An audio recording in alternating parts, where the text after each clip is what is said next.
मेरे नीचे अभी भी क्लाउड फॉरेस्ट के कुछ हिस्से हैं, मगर ये मेरे लिए अच्छी खबर है क्योंकि वहाँ मुझे रात बिताने लायक एक अच्छी जगह और अच्छा खाना मिल सकता है। देखकर हैरानी होती है कि ये पेड़ पौधे कितनी तेजी से बदल गए हैं। यहाँ का तापमान करीब 6 डिग्री ज्यादा है। ऐसा लगता है ये एक नई दुनिया है जो हरी भरी है लेकिन बहुत डरावनी भी।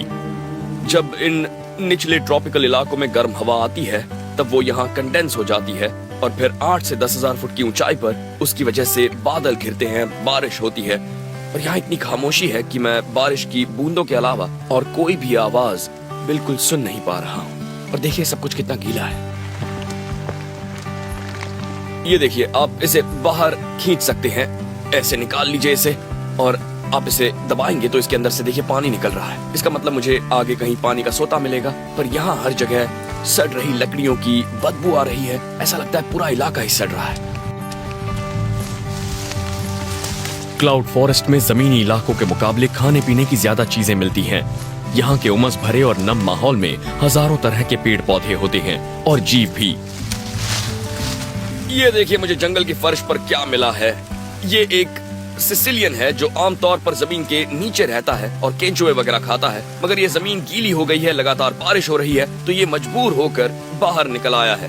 सच कहूँ तो इसका यहाँ पर मिलना मेरे लिए बहुत ही कमाल की बात है। सांप जैसा दिखने वाला ये जीव असल में बिना पैरों की छिपकली है। ये केंचुए, मकड़ियाँ और कीड़े मकोड़े खाती है। इसे यहाँ छोड़ देता हूँ ताकि अपने घर चली जाए।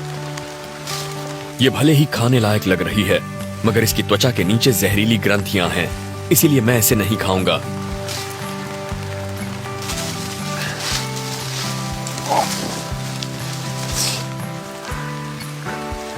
मैं अपने सेना के दिनों से ही जानता हूं कि जंगल में आना जाना कितना मुश्किल हो सकता है। कई बार तो दिन भर में आप मुश्किल से 1 मील का सफर तय कर पाते हैं और आप ये देखकर इसकी वजह समझ सकते हैं।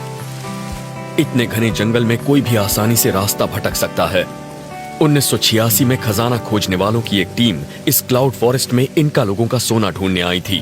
कहते हैं आखिरी सम्राट एटावाल्पा ने अपना कई टन सोना इक्वाडोर के क्लाउड फॉरेस्ट में छिपाने का आदेश दिया था। बाद में पता चला कि वो खजाने वाले लोग यहाँ रास्ता भटक गए और फिर उनकी मौत हो गई। उनकी लाशें उनके कैंप से करीब 800 मीटर की दूरी पर मिली थी। इस जंगल में जैगुआर और सांप भी रहते हैं मगर वो बहुत कम नजर आते हैं। पर यहाँ उनसे भी खतरनाक है यहाँ के कुछ पौधे। ये एक फिलियोटिस मशरूम है और ये बहुत ही जहरीला और खतरनाक होता है। अगर मैंने इसे खाया तो 24 घंटे के अंदर मेरी किडनियां खराब हो जाएंगी और ऐसे वीरान इलाकों में ऐसा खतरा नहीं उठाना चाहिए। अगर आप मशरूम या टोडस्टूल्स के बारे में अच्छी तरह नहीं जानते तो अच्छा यही होगा कि आप इनसे दूर ही रहें। ये इतना जहरीला है कि अगर आपने इसे खा लिया तो इसका ना कोई एंटीडोट है और ना ही कोई इलाज।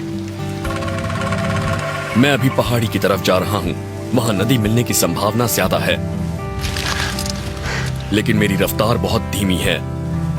यहाँ की नमी और उमस की वजह से यहाँ के पौधे भी साल भर में करीब 20 फुट तक बढ़ जाते हैं। ये बहुत तेज है और उनकी बेलों से इतना घना पर्दा बनता है कि सामने ठीक से कुछ नजर भी नहीं आता। मैं इस सब के बीच पूरी तरह से उलझ गया हूँ।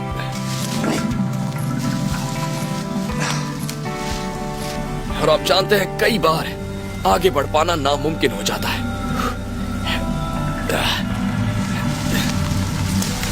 मैं इनसे निकलने की कोशिश में ताकत बर्बाद नहीं कर सकता। मुझे कोई और रास्ता ढूंढना होगा।